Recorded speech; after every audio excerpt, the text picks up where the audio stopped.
So, good evening. It's a great pleasure to be here and an honor to be here with the great soloist and master of Radif, Dariush Talai, great master of the long-necked lute, tar and setar, but also grandmaster, tout court, of Radif, of Persian art music.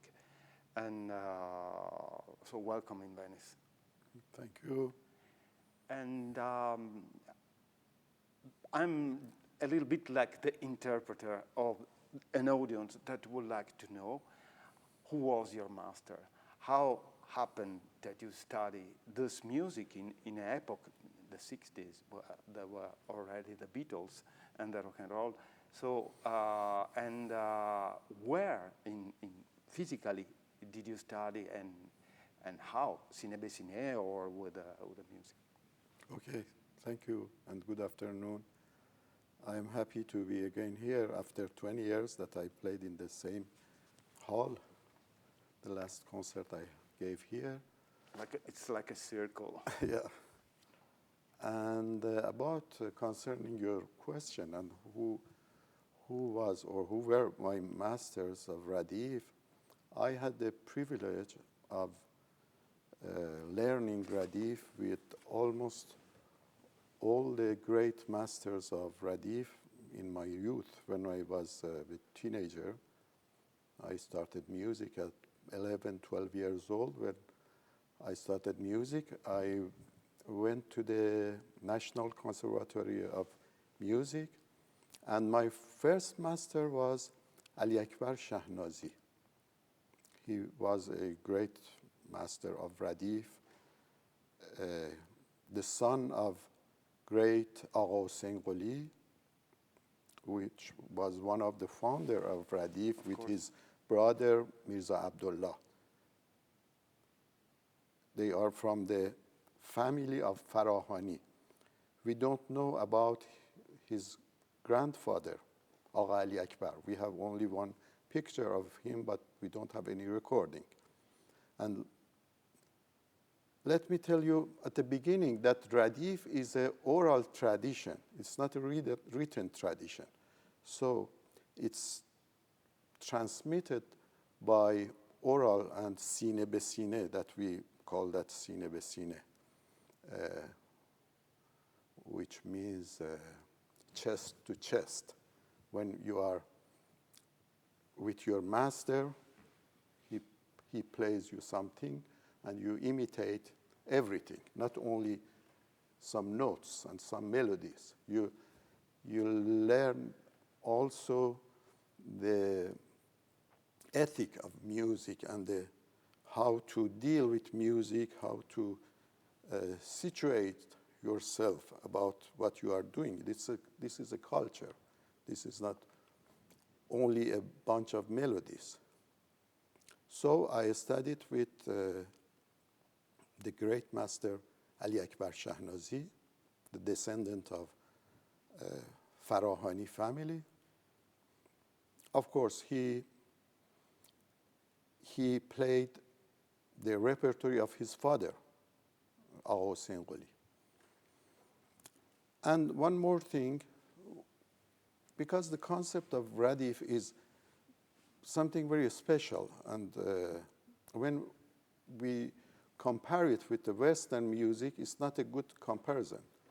So we need to look at it at its context, and let me tell you that we have the different approach and different version of what we call that Radif by the end of 19th century. A system of melody, but they are not the composition. They are the model of melodies, which are quite flexible, and we put them together in the modes. In the modes. Which we call them the dastgah, And Dastgah is not just one mode, it's a multimodal system. And 7 large system which we call that Dastgah, and 5 smaller, we call them Avaz. So each master play and teach his Radif, what he called his Radif and his version of Radif and his understanding and his aesthetic taste and technique and all things which comes with this tradition of Radif. Of course, everybody has a different taste. In fact. But the base is the same thing. And let me just tell you that in this musical corpus, we have, let's say, almost 250 gushe, which each gushe has a name. For example, when you say Neyriz, the name of a gushe, it's about a pattern of rhythmic, melodic, intervals, and ornamentation, and many things which comes with this gushe, which is flexible. That is the interesting part, is to be flexible, because it's not a frozen music which is closed in a written system. And this take us to a question that I'm posing you from the part of our common friend, musicologist Jean Durang. Is the Radif still open? I mean, can appear new master? Can a Radif be changed? Is something that is closed?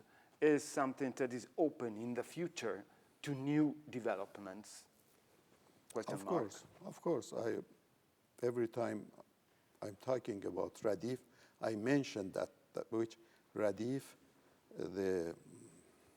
what is interesting in Radif, which is not a frozen, that's what you call that, if it's frozen, it's not a closed system, because it leads to different interpretation. And each time you present it, I don't say you play it, I say you present it, you accommodate it in the present time and present situation. That is a very old concept, ancient concept. Maqam, Zaman, Ikhwan depend from the time and the people involved in it. Of course. You change it according also to the audience. Of course. But you made a selection also of gushe before to play. Because you cannot play all the Dastgah, I think. I mean, it would be very long. So you probably made a selection. And about what is the choice? I mean, the choice you made about the gushe, only on the inspiration of the moment, or you prepare an arrangement before? I will play this. You know, it depends to the musicians. And it depends how is your degree of mastering the Radif. And if you are a great master, you are like a lecturer. You decide to go and to speak and to present what you want to present. But sometimes you need to choose to prepare your program. It depends. Myself, since many years ago, perhaps since 30 years ago, 40 years ago, since I used to play as soloist, I didn't choose. Even I didn't choose the Dastgah, because I wanted to be just unique with the have a union. I mean, not unique. Have a union with with my hall, with my present, with my audience, with what is comes from my unconsciousness. Because we were talking about hall, the concept of hall. Always we discuss about that with peoples, like you mentioned, like yourself and Jean During. What's hall? This is a concept, a very important concept in Persian, in Iranian culture. And hall in music is very important in Persian music, because when you improvise, you don't think about it. It's a kind of inspiration, you know, like a poet which is inspired with something which comes from Odola, you know. So you don't choose it. It comes when you play, and it depends how long you want to perform. For example, if you want to play a dastgah in 10 minutes, of course you select some gushe. If you want to play 1 hour, you develop something larger. It all depends to the situation. But this, what you said, imply also the question about the combination between improvisation and composition, because, as we know, the Radif is also made of many composed pieces. No, let me tell you. Yes, The concept of composition, it started from the beginning of 20th century. Yeah. Yes, we say by Dariush Khan. But it is not in tradition of Radif. Even the rhythmic pieces, we don't know the composer. And it's not really like a fixed composition. It's just the idea and the form and patterns and many things which comes, as I told you about the gushe, which comes avec that gushe, even the rhythmic parts, the ring and so on. It's not the composition. We don't know the composer, but we have tasnif, for example. Later. We have some tasnif, which is later on, or pish daramad, which is later on. Later. Yes. We are talking about the music, the material of music which was transmitted by masters or were recorded in all the record, you know. Yeah. So there are all the improvisation or the gusha of Radif or the tasnif or the rhythmic pieces, Reng, yes. But it's later when, as I told you, from the beginning of 20th century, the concept of composer comes to enter the system of Persian traditional music. If I understand, the fact that many radifs, at the plural, are now transcribed, it's a mistake. We cannot say it's a mistake because the time is changing, and when tape recorder is invited, it's inevitable. So you have tape recorder and you want to record, and once you record, it becomes a fixed example. Yeah. And what I've done in my researches and in my work is to bringing back the concept of not being fixed, but we are dealing with something precise. But precise doesn't mean which it's frozen. No. You know? So, but I was referring moreover on the musical transcriptions that someone did it through the history. What do you think about the music transcriptions on pentagrams, on the staff notation of Radif?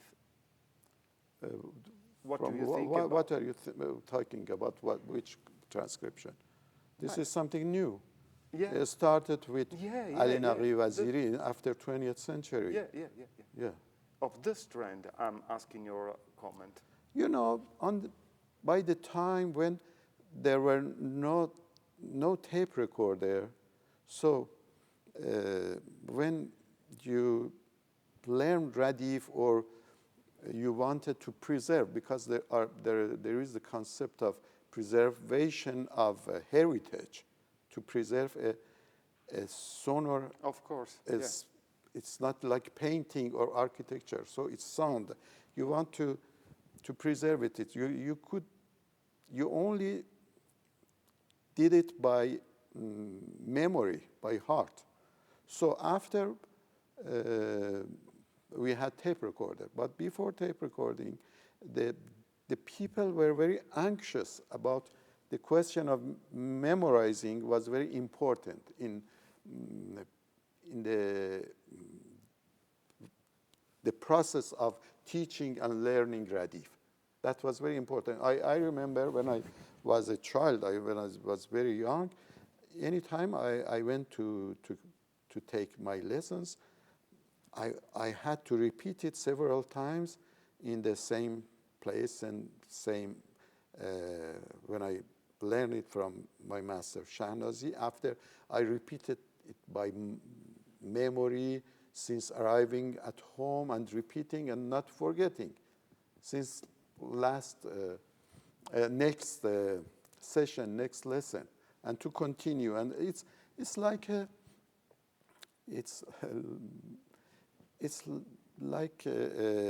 history, like I don't know, when you are talking about something, some history, and you stop in between, and the next time you continue, and the next time you continue, and the next time, of course, and you finish one daska, and it's go on. And once you finish all the Radif, you have to repeat it for not forgetting it, you know. Can you remember the and excuse me, there is a term which is very important in the process of transmitting and learning Radif. We say that since it becomes maleke, the second nature, it means when it's a part of you, it's in your second nature, and you don't think about it anymore, and it became a part of you, and so after that time you don't think about it. It flows on you. It comes out. That was about my first master and first Radif. Can you remember where, in what places, physical places, did you study in that 60s Tehran? Yes, very good. I have a visual memory.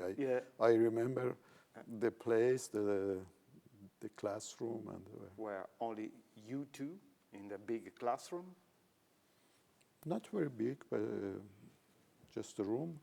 And then there were several rooms just nearby to go to wait for your turn, and to go back and to repeat, and that was the way we learned it.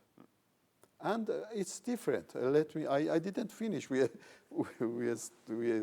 still in the first question.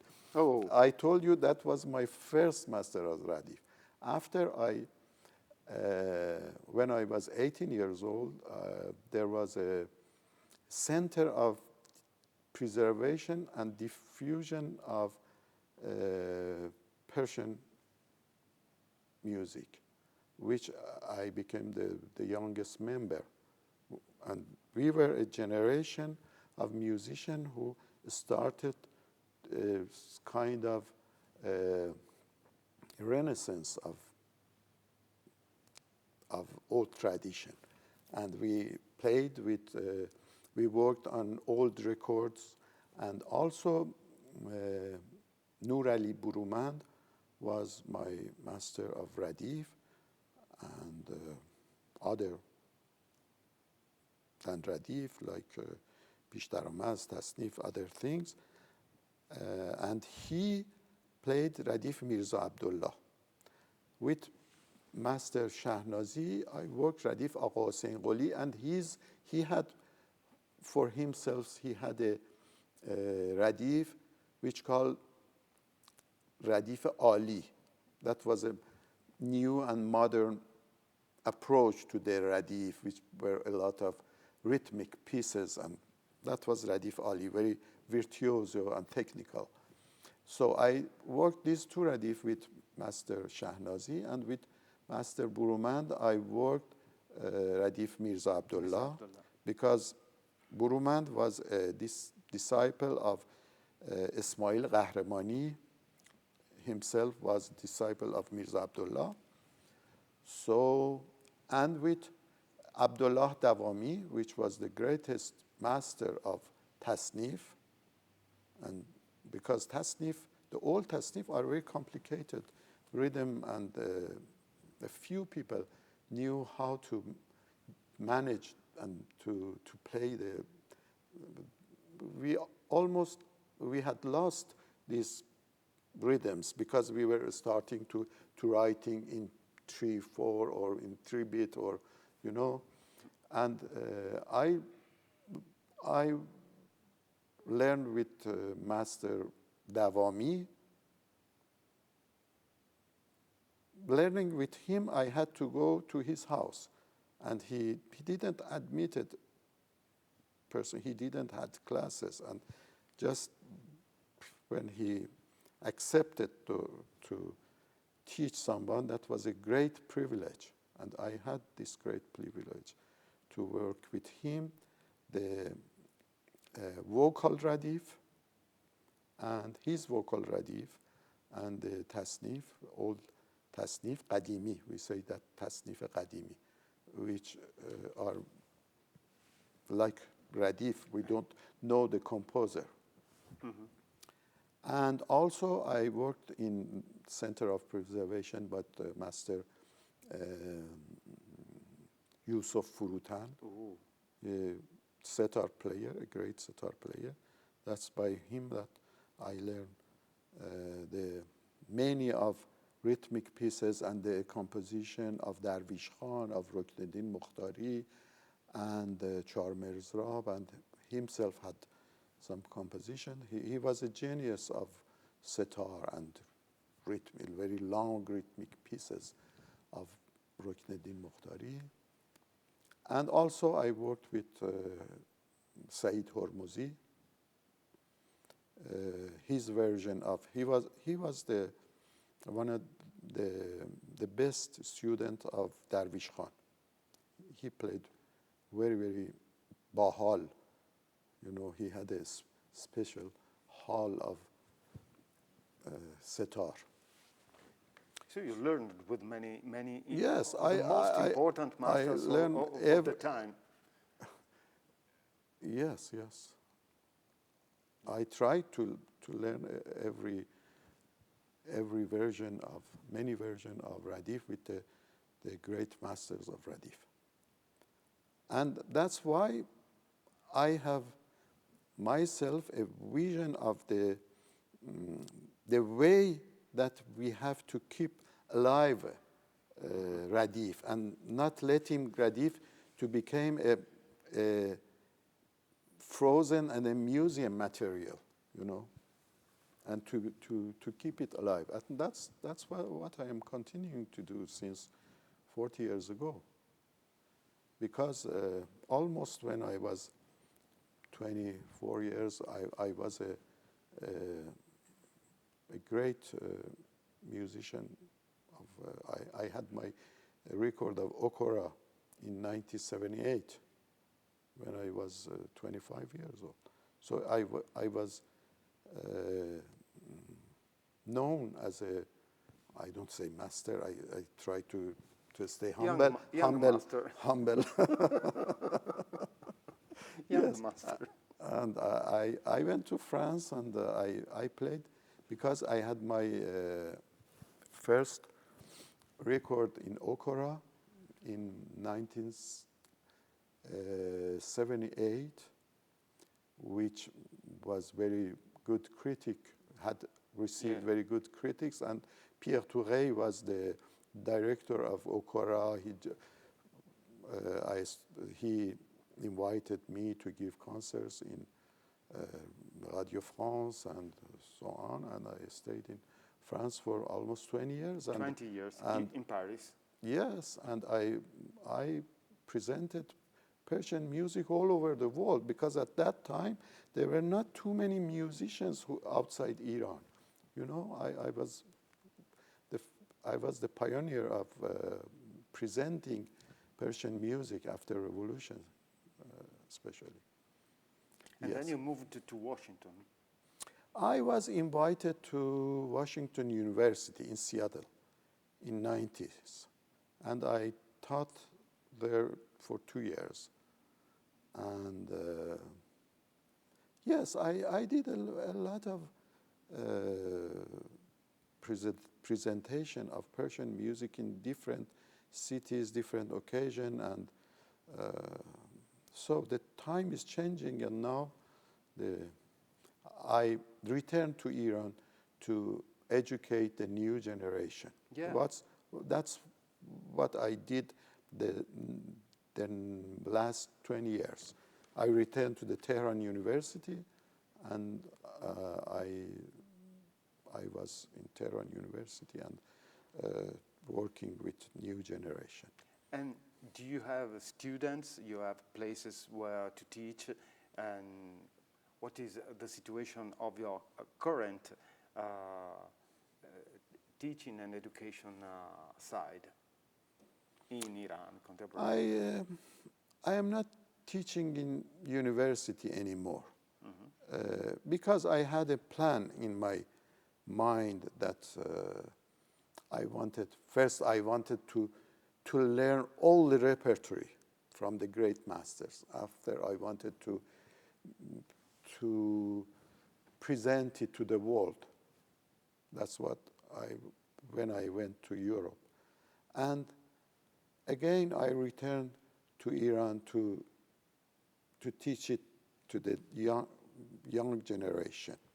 And now I think, and I wrote 3-4 books, important books about the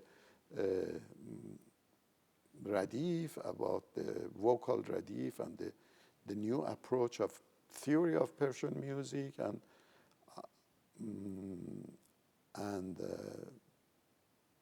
and also I recorded many educative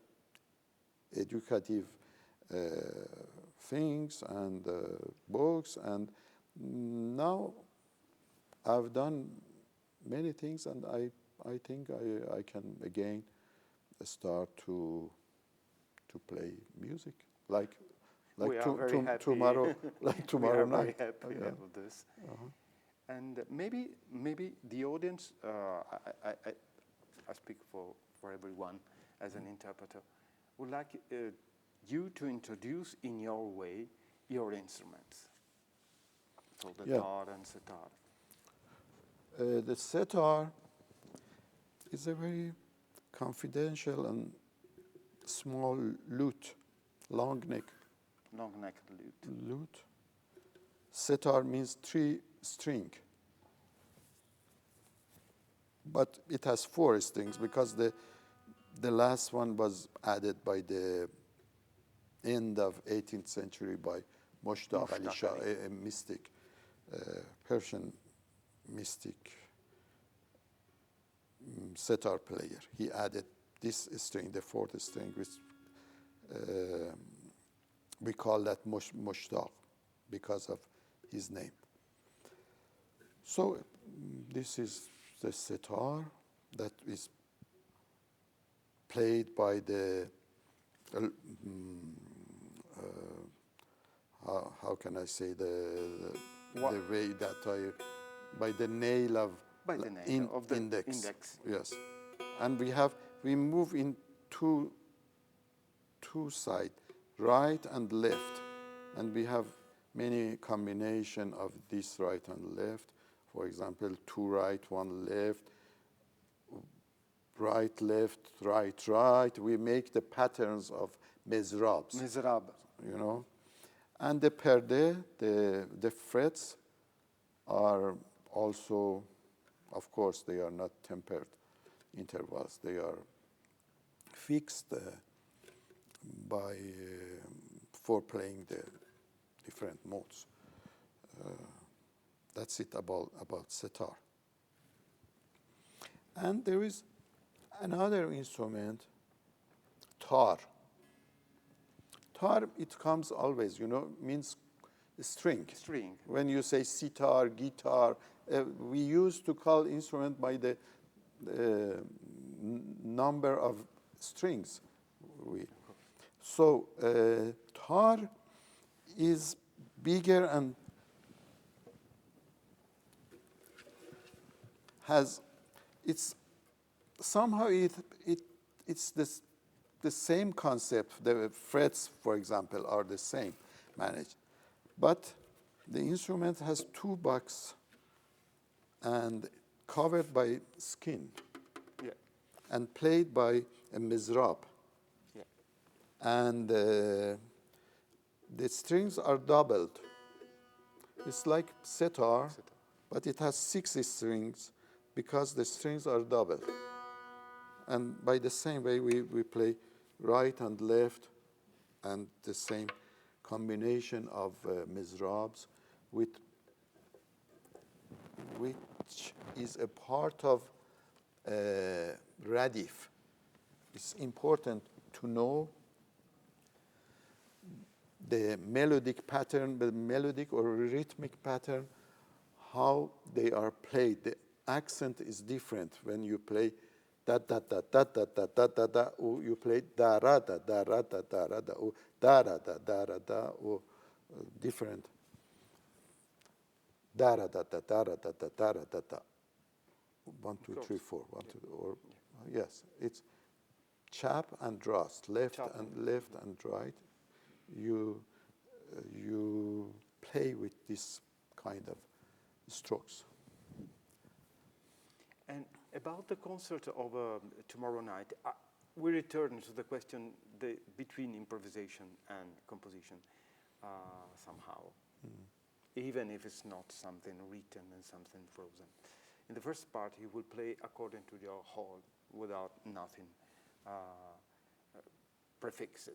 Mm-hmm.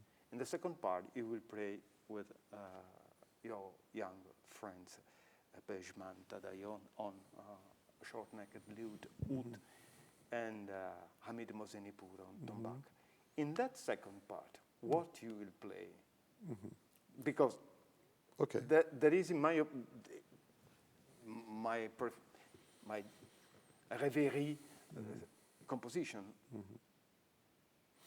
When we have this kind of representation of music, we fix something. For example, we fix the daska. We say which daska we are going.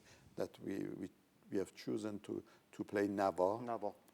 And we fix some rhythmic pieces. If they are compositions or if they came from Radif, for example, we have chosen a rhythmic pieces by the beginning in Nastari, which is a part of Radif, Gusha of Radif. We don't know any composer for that rhythmic Gushe. And after we play the Gushe, but in a flexible way. Flexible way. Yes. It would be like a gathering, conversation, but we know about what we are talking about. Like now we are doing that. We do that with music, yes. And of course, a concert must be something which has a form, an interesting form. We choose the rhythmic pieces, and perhaps it's good to talk about the other part, which is avaz, which is not rhythmic, but it's metric. There are metric patterns. For example, what in Turkish music, we call that taksim, Taksim. or in Arab music, which is free.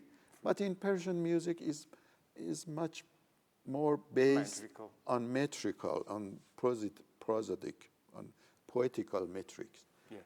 You know. So we have the gushe also, because each gushe has an intern form that I call that in my book, and has an anatomy. You know, it's a beginning, in the developing, the ending part. You know, this is the things that we already when we learn Radif, we have in mind these parts. And we have chosen just to show, because we are not singers, just to present a tasnif also. By the end, we play a tasnif and we sing together a tasnif. Yeah, of course. Because I think it's nice and it's interesting for people to know this part of music also, a vocal part. In this same days, the 31 of March of 2019, you was awarded by the Aga Khan in Lisbon. Mm-hmm. Do this award affected your career? It was really like a big celebration. I mean, considering Salvatini was probably the mostly important leading master of Radif and tout court of Persian music. Do this affect your following career, your following history of a musician? Yes, it feels good, because when you are, in my case, I had a great international career of performing music in Europe, in all over the world. So I returned in Iran and just teaching in university, and I'm thinking that nobody thinks about what I have done, and you see that there is a recognition of what you have done, and it's an encouragement. I think that was a good encouragement. Do you think that will come some other things? Do you have any other projects together with the Aga Khan? Yes, we did some good project. We recorded just last year. Yes, that's 1 year about. Now, last year, it was in November 2022. Yeah. 22. Yes, we recorded the master classes, which was filmed for teaching material, and we have planned to do other projects. They are very encouraging and very eager to help to them. Yeah. And from this aspect, I would like you, because you told me about a project that was going to take place in Bukhara, Samarkand, in Uzbekistan, between Shash Maqam and you. Did I understood correctly? Somehow, yes, there was some project in view, but because of the COVID, that was not any issue. Let's hope Yeah. to begin again. Yeah. I would like to move to the more abstract aspect that you mentioned at the beginning. And so, the ethic of Radif. Can you tell us about the ethical aspects of Radif and also about the aesthetic of Radif? Yes, it's not easy to talk about aesthetic But you of can the do Radif. it. You can do it. You know, the Radif, first of all, when you teach Radif, you learn Radif, you deal with Radif. I'm talking about my generation and the generation of my masters. They wanted to, first of all, to preserve something which is a heritage, cultural, mystical heritage of Iranian soul. You know, they emphasize of the Iranian or Persian soul of Radif, and they didn't want to mix it up with other music, even if it was very close from the same family. And the concept of learning it for yourself, for your soul, was very important. That's why a lot of musicians, a lot of masters were not the professional musicians. You know, rarely they were the professional musician. And even when they were the professional musician, they distinguished themselves from the motreb, which was not in the large term of motreb, which we find in literature, which is musician, which is a good thing. But they wanted to keep themselves away from this part of showing off music to, you know. That's why the presentation was very humble, very introverted, you know, in the very mahram circle, you know. So that was an art of initiated, you know, the people who understand, and there were the different level also. For example, tasnifs are more popular, or even taraneh, but it become more and more popular, and for everybody. Of course. The rhythm is simple, the words are simple. And also we deal with classical Persian literature, which is from Hafiz, Mawlavi, this period of mystic poets. So altogether, it has a very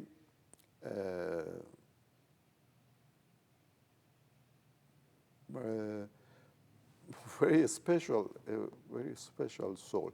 And I have to mention that it changed now. Since some generation, the generation after me, it changed because of the changing the situation it comes from the media, from concerts, from all situations, different situations with which this music goes toward a kind of more popular and more approaching the pop culture, you know. Now for example, I don't want to mention the name of musician, but because they they don't like that. But you see the son of the great singers that they don't sing anymore the very real Radif, and so they sing very popular tasnifs or taraneh. This is happening almost everywhere in the maqam world. People are not proposing ancient music, apart Birun here or some other places which are rare and more linked to conservatories and institutions. Or the Aga Khan is also re-establishing a link between Ustad Shagird, between the pupil and teacher in different contexts, and returning to Shash Maqam to its roots. If not, there is almost everywhere a situation like you presented, not only in Iran. But this takes me to another question. Do the status of art status, the position of art music, Radif, changed after the 1979 Islamic Revolution in contemporary Iran? The status of Radif, not really, because my generation, just in the 70s, the revolution was in 79. 79. We started a generation of, beside myself, was the late Master Shajarian, Lutfi, Zulfunun, all these Master Parisa, they came, they started, we were the young generation who again started to renew the old system of masters of Qajar period. Yeah. So we were already started this this approach and this kind of presentation of Radif in Jashn Hunar, in Festival of Shiraz, and it continued after revolution. And somehow, perhaps, it has an important place because at the beginning, the pop music were prohibited. Yeah. You know? Yeah, so yeah, it has a large part of action for perhaps a decade, you know, and after so became. And there is one interesting thing, because talking about the aesthetic and the soul of ethic and all these things that you asked me in the question before. When you have an audience which is the audience of popular music also, you go also presenting some popular elements. In that direction, you know, fact. That's what happened to Persian music. And so we have many genres of traditional pop music, many different versions and genres of which comes out of Radif, if you want, you know, somehow. And also mixing with folk melodies, you know. It's a current trend that they like very much. The I folk, think it's the music for the ethnies in Iran. I think it's a trend of not only in Iran, no?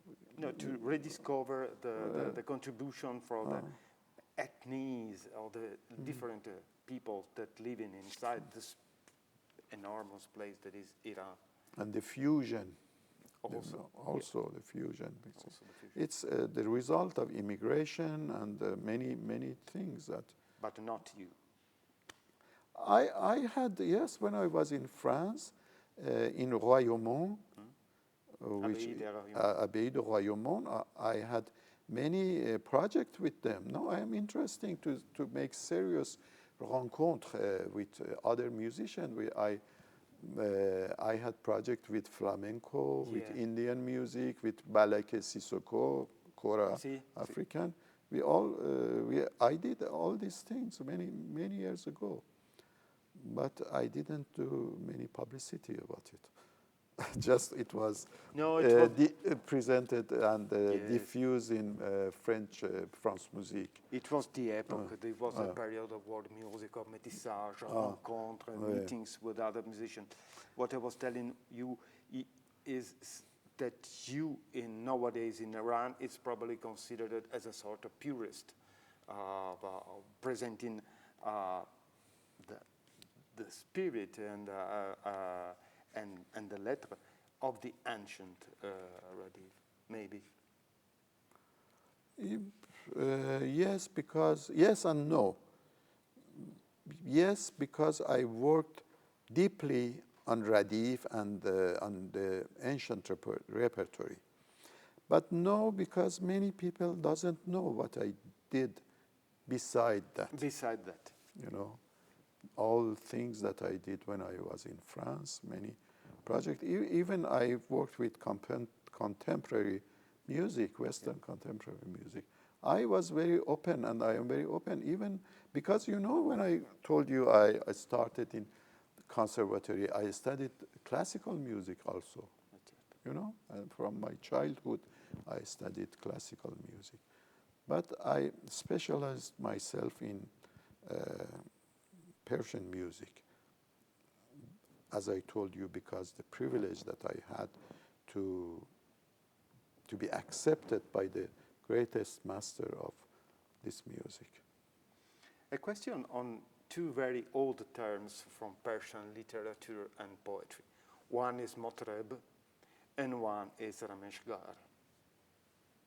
Open to you. It's the same. It's just the word of musician. And what define and what present Motreb or Rameshgar, I just wrote it in my books. Khonyagar also we said, or it's a kind of bard. Bard, yes. First of all, that was a history teller, which was presented by a poetic form. And it was by vocal, of course, when you have poetry and you want to say a history. And it was accompanied with an instrument like dotar, like barbat, like many things. We have that in Khorasan, like, and in Azerbaijan, the asher or the, what was it? Ashur from Anatolia with the saz. Yes, yes. They sing, they tell a history about many things. And we had that concept. Always in my classes, I told to the students when I was teaching in Tehran University different courses, because we had a very famous musician in the court of Khosrow Parviz, which is Barbad. Barbad is the very mythical name of a great Barbad player and a singer, and we have the name of Gushe like Khosrabani, which comes from his time. So I told the students, don't think that Barbad played Radif for Khosrow Parviz. He was singing about what he wanted to present as a history. For example, the horse of Khosrow Parviz died, and nobody could tell the news to Khosrow Parviz, because he had told that anyone tell me this news, I will kill him. So we asked Barbad to somehow to tell that to Khosrow Parviz. He composed a piece about Shabdiz. Shabdiz was the name of his horse. And when he played Khosrow Parviz, Shabdiz died. He said, Sultan told that, Shah said that, you said that. It's very tricky. So I mean, there is always a combination of storytelling, poetry, music, chanting, and all this. This is Khonyagar. It has a function, social function. It by the time when there were no radio, there was no, of course, everything was oral. Everything was not writing or recording, or so that was a very important function, the function of khonyagar. And so you asked me about Motreb and Rameshgar. Oui. And Motreb comes from Tarab, you know. the one who has the tarab. The one who has Tarab. But as I told you, it has a connotation with pejorative term sometimes, when in the Qajar period, for example. Yes, modern Iran. By the time that music was considered as a not a right, or that was haram, you know, prohibited. We had a different period that the ruler was against music or not against music, and it changed. Safavid period seems to be the worst. It seems, yes. It started, yes. Many musicians escaped to Kashmir and. Yes, for example, when you read the poetry of Hafiz or Maulana, you don't feel that they admire very much. The Sufi admire very much music. But yes, as you perhaps you can tell something about your experience. No, you are the master. I'm just a listener, a student. And do you want to speak us about another very important concept and term that emerges from Persian literature, majlis? Majlis? Majlis is Majlis, not Majlis, the parliament. Yeah, yes, I know. Not in the modern sense. Majlis is a réunion, comme on dit en français. Because, as I told you, there was always a concept of initiated. You know, there is a very famous poetry as Hafiz, who said, حضور محفل انس است و دوستان جمعند. محفل و مجلس، حضور محفل انس است و دوستان جمعند و این یکاد بخوانید و در فراز کنید. Close the door and let's begin. Yes, then the مجلس انس is yes, is a gathering of the people of heart, and they are I don't know how to explain it. Majlis Ons. I think I have understand. Yes, because in the mystical term, it goes further than words. As Maulana said, hamdeli از همزبانی خوشتر است. It's better to be by heart, to be réunis, linked together. Yes, by heart than by word. Than by words. So, majlis is when you are reunited by heart. And this is really what we really hope to have achieved this afternoon together. And I would like to thank you for this chance very much. And that's link the hearts of listener and yes, that's what we are trying to do that tomorrow night, to make the hearts that would be even better, too touching. Yeah. Thank you. Thank you to you.